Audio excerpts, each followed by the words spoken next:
Ready start. सजीवांना जीवन जगण्यासाठी हवा, अन्न, पाणी आणि निवारा या आवश्यक बाबींची गरज असते.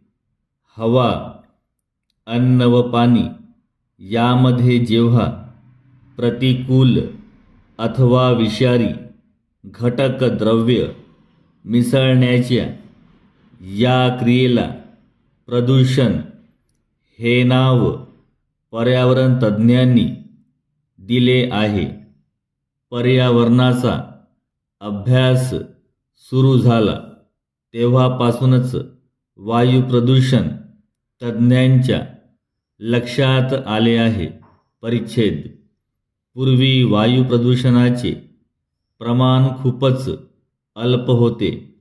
इंधनाचे ज्वलन वायू प्रदूषणाचे प्रमाण खूपच अल्प होते. इंधनाचे ज्वलन ज्वालामुखी, जंगलात अथवा युद्धात लागलेल्या आगी या कारणाने प्रामुख्याने हवा दूषित होत असते.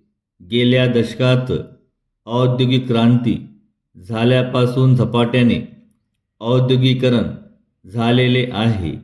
लोकसंख्या वाढ सुद्धा अपेक्षेपेक्षा खूपच अधिक वेगात झाली.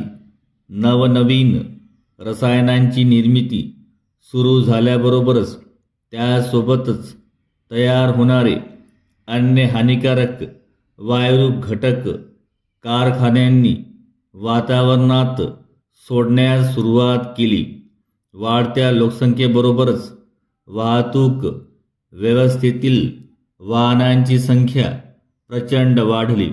आधुनिकीकरणामुळे नैसर्गिक साधनसंपत्तीचा अपरिमित वापर सुरू झाला. अणुऊर्जेपासून वीज निर्माण करताना निर्माण झालेले घातक वायू आणि कण हवेत मिसळू लागले. त्याची परिमिती वायू प्रदूषणाची अतिशय झपाट्याने वाढ होण्यात झाली. परिच्छेद. कारखान्यामध्ये उत्पादनासाठी वापरण्यात येणाऱ्या औद्योगिक प्रक्रियामुळे वेगवेगळे विषारी वायू निर्माण होतात. अतिउंच धुराड्यामुळे असे वायू वातावरणात सोडण्यात येतात. खरे तर अशी विषारी द्रव्य वातावरणात सोडण्यापूर्वी त्याचे हवेतील दर घनमीटर आकारमानातील प्रमाण ठराविक मर्यादेत असणे आवश्यक असते. मात्र आपल्या देशात याबाबत दुर्दैवाने हवे तितके जागरूकतेने आणि काटेकोरपणे बंधन पाळले गेले नाही असे आढळून आले आहे. परिच्छेद. वायू प्रदूषणाचे परिणाम जगात सर्वत्र होत असल्यामुळे साऱ्या राष्ट्रांनी याविषयी कडक निर्बंध घालण्याची गरज पुढे आली.